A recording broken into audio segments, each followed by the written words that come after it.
Angin ahmar ataupun stroke ni memang commonly berlaku, especially dekat elderly. Tapi orang muda pun boleh kena juga stroke jika dia ada faktor-faktor risiko lah, macam dia ada obesity, dia ada darah tinggi yang tidak dikontrol dan sebagainya. Kita perlu tahu yang stroke ni ada dua jenis. First, ischemic stroke ataupun stroke yang disebabkan oleh penyempitan salur darah kepada otak yang menyebabkan otak tidak mendapatkan oksigen yang cukup lah untuk berfungsi. Yang kedua, kita ada hemorrhagic stroke, iaitu stroke disebabkan oleh perpecahan salur darah pada otak yang menyebabkan ada bleeding dalam otak tu, so dia akan compress area dekat otak tu disebabkan pengumpulan darah ada dekat situ. Apa yang penting untuk orang awam tahu tentang stroke ni adalah apakah tanda-tanda awal stroke. Menurut pakar neurologi di Jabatan Perubatan dekat HUSM, about 60 to 70% orang dia tak tahu pun yang dia ada stroke disebabkan dia tak tahu tanda-tanda awal stroke tu. Disebabkan dia orang tak tahu yang dia orang sebenarnya telah diserang dengan angin ahmar. Dia orang akan datang di hospital lambat. Perawatan untuk orang-orang yang datang lambat ke hospital ni lebih sukar lah berbanding dengan orang-orang yang datang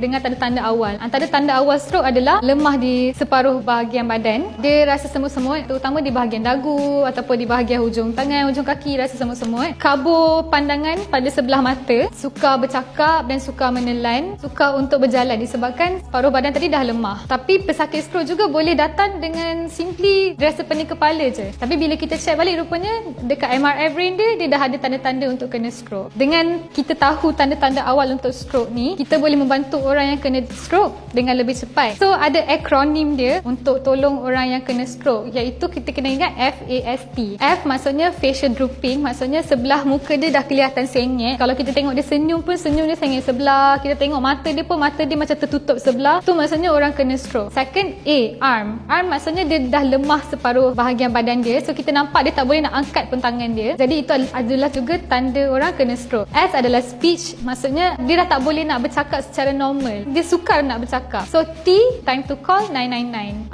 Segeralah dapatkan bantuan untuk orang yang nampak ada tanda-tanda stroke tu. Okey, ubat ataupun rawatan supaya tidak mendapat stroke ataupun cegah daripada dapat stroke ni lah. Let's say kalau dia ada darah tinggi, dia kena comply lah dekat ubat darah tinggi dia. Kalau dia ada kencing manis, dia kena kawal lah dia punya pengambilan gula, paras gula dalam darah dia untuk mengelakkan dia punya salur darah tu tersumbat dan seterusnya mengakibatkan embolus tu boleh travel to dia punya brain and will cause stroke if the area is ischemic. Ataupun kalau ada penyempitan dan blockage dekat salur darah dekat otak tu, boleh kena stroke. Lepas orang dah dapat stroke, kalau memang dia punya anggota badan tu dah affected, kita dah tak boleh nak reverse balik. Cuma apa yang kita boleh buat adalah kita boleh maintain keadaan dia seperti mana yang dia berada sekarang, dan juga kita boleh memulakan rawatan untuk mengelakkan dia daripada kena stroke untuk kali yang seterusnya. Okey, ada mitos yang mengatakan kalau orang kena stroke ataupun orang tu lemas separuh badan, kita kena tanam dia dalam pasir pantai untuk undo balik benda tu. Maksudnya macam reverse balik lah stroke tu. Okey, itu sebenarnya memang mitos mata-mata, sebab stroke ni adalah masalah di bahagian otak, bukannya di bahagian limbs ataupun bahagian anggota badan tu sendiri. So disebabkan ada penyempitan ataupun pendarahan dalam otak tu yang menyebabkan anggota badan affected sekali. Cuba kita tanam otak dia.